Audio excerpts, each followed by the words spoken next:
Hi everybody, it's your boy Seth K Bani. We're going to go forward and start a new document. And so let's set the dimension to 2000 and 2000, the resolution to 300. We also want to set our guards to 8 across board. We're going to use two backgrounds for this. I'm going to drag this one in there and then stretch it out to touch both sides. I'll bring the second one in there as well and also extend it horizontally. I want the three crosses to be in the middle, so that's what I'm going to do right now. I'll click on enter and then I'll try and create a mask, and then I'll mask the edges on top of it.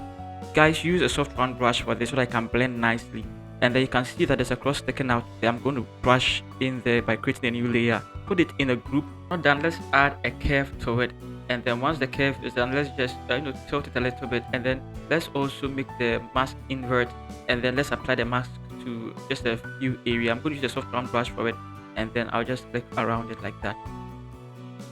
So let's bring in our theme, and I'm going to pick the text provided earlier in the description and then just paste it there, and then let's just use these details over here. I'm going to use a magic retro font, okay, and then just the typography details here, use the exact thing that I'm using, the color.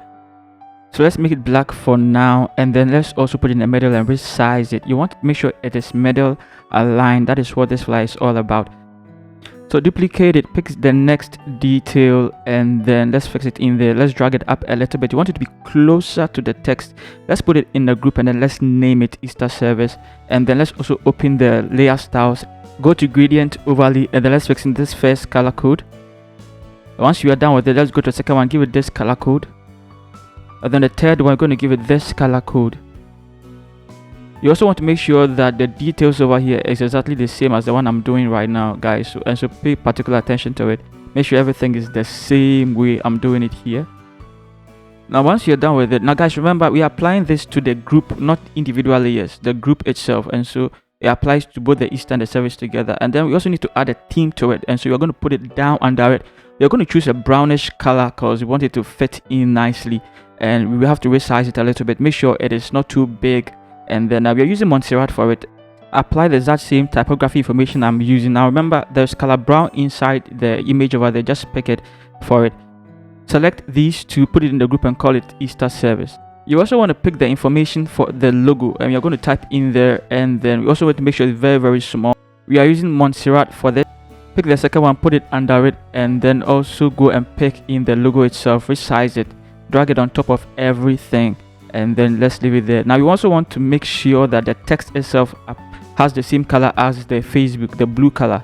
And so guys, also make sure it's skew the logo, and also make the text as well italics as well. That's all.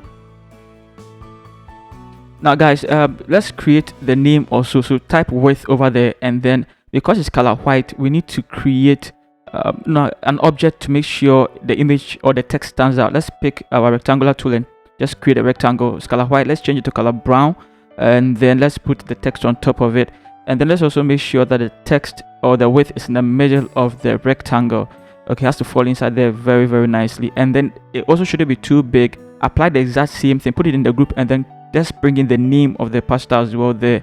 Guys, use the exact same typography details I am using, and it shouldn't be too big. Alright, and it should also be on the same horizontal line. We are using Monserrat for it, and then let's create a rectangle for the entire name as well. We are going to apply some few gradient tricks over here, and so let's just double click it, and then let's pick the orange color from the text, and then I want you to create a new layer and then clip it to it, and then just pick an orange color and just brush it over there as well. And then we are done. You can put everything in a group, and then you can call it the name. Now it's very important that the whole thing is middle aligned. We want to make sure we achieve that, and so guys, try as much as possible to keep everything middle aligned, from the Easter service all the way to the theme under it, to the even the logo, and then the the name as well. Okay, once you have that, we are good to go. Now there are still more details, and there's not enough space underneath it, but we are going to create more space. Now pick the next text and then just type it there. That's going to be the date, and we also need to make sure it's quite big. We are using Monserrat for all of this. We are going to choose color brown for it as well. Apply the same typographic details that I am using. So duplicate it, and then guys, you want to make sure each and every single one of them falls in a separate group. And so we have the date group, and then also put the other one in the time group. Okay, so that's what we're going to work on right now, the time. and then paste it there. And then also, guys, let's zoom in, and we are going to create a rectangle for it. And the rectangle, we are going to give it color brown for that one, and then the text on it is going to be color white. Okay, also make sure the text falls in the middle of the rectangle. It's really important to make sure everything is asymmetry and everything is very nice. Okay, now duplicate it and then drag it to the right side. Okay, and then also have to elongate the rectangle a little bit to make sure it contains all the information that we're going to put in the picket, and then type it in there. Okay, duplicate it, and then let's drag it up a little bit. Okay, let's drag the details up a little bit, and then make sure everything fits in there. We are using Monserrat for all the information. We also want to make sure the typography details is the exact thing I'm using. Okay, and then let's put it in the group. And okay, so guys, once it's done, make sure everything falls in the middle, make sure it's really aligned, and then now it's time for us to bring in the background. The background, it looks like the background is not really visible. Let's also alter it a little bit, make sure all the crosses are showing. And then once we are done, we just hit on the enter. All right, and then now let's bring in the contact. The contact will have to be on the right side, on the left side, which one you choose. I'm going to put it on the right side. I'll type over there, and then also apply the exact same principle. We also want to make sure it's elongated, so use the tracking and also make it quite lighter as well. You're using Monserrat for this as well. Put it in the group. Now with that done, it's time to glow the flyer, and so let's create a new layer and then go to the yellowish side and pick the lighter version of it, closer to the white color, and then let's just click over there, set it to lighten. That's what you're going to be using often. Okay, you can use lighten, you can use screen, you can also use linear dodge or color dodge, but use lighten or linear dodge. All right, so put it there, duplicate it, and just keep on putting it in vantage places. I'm going to use just three of them. All right, and once you are comfortable with it, once you're comfortable with the whole thing, and you can put it in a group as well, and then name it. I'm going to bring a ring in there. Everything is going to be in the description for you to use.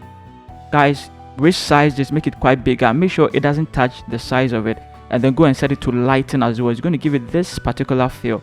I want you to mask it. Make sure the brush you are using is soft round brush and the color is color black. Click on the mask and then clean it nicely, just the top and then the down bottom of it, and that is all. Put it in the group, and then we are now Control Alt Shift and E to merge everything together. Duplicate it and make both of them smart objects. And then the first one, we are going to give it a camera raw filter. Okay, so you're going to use the exact same details I am using over here: the temperature, the tint, the exposure. You're going to use all these ones, and then make sure it is very nice. You're also going to work on the details, work on the noise, the opacity, everything, the saturation, guys, everything. Make sure it's very sharp and crispy. And once you are done with it, we can move on to the grains as well. Give it a little grain, to make it quite realistic. Once you are done with the grain, also you have to boost the colors a little bit. Now I do not want you to touch the reds and the oranges, because the red and the oranges are already in the color. There are a lot of it already, so you want to try as much as possible. The red, the orange, and the yellow, keep them almost the saturation at 0 if possible. All of them at 0. Do not mess with those ones. The orange, the red, the yellow, leave almost all of them at 0. Okay, so that's what I'm doing right now. I'm bringing them back to 0, and then once you are done, you can see there's not enough green, blues, and then violet in there. So boost those ones up, boost the greens up, boost the blues up, boost all those indigos up, boost them up a little bit. The violet, boost them up. Once you are done, just click on OK. The next one is we are going to work on the filter galleries, and you want to make sure your foreground is color black, the background is color white before you go there. And then guys, we are using halftone and then film grain, and so use the exact settings that I'm using over here. Halftone, pattern, the exact settings, and then film grain, use the exact pattern. That is it. And then you want to set it to overlay. Guys, also apply the exact same settings that you see over the opacity. Reduce the opacity a little bit, make sure it is below 50%, keep it maybe 25 if you can. And then let's see how it works. You can also mask it a little bit so it applies to just a certain portion of it. Guys, if you love this video, please hit the bell icon and subscribe to this channel.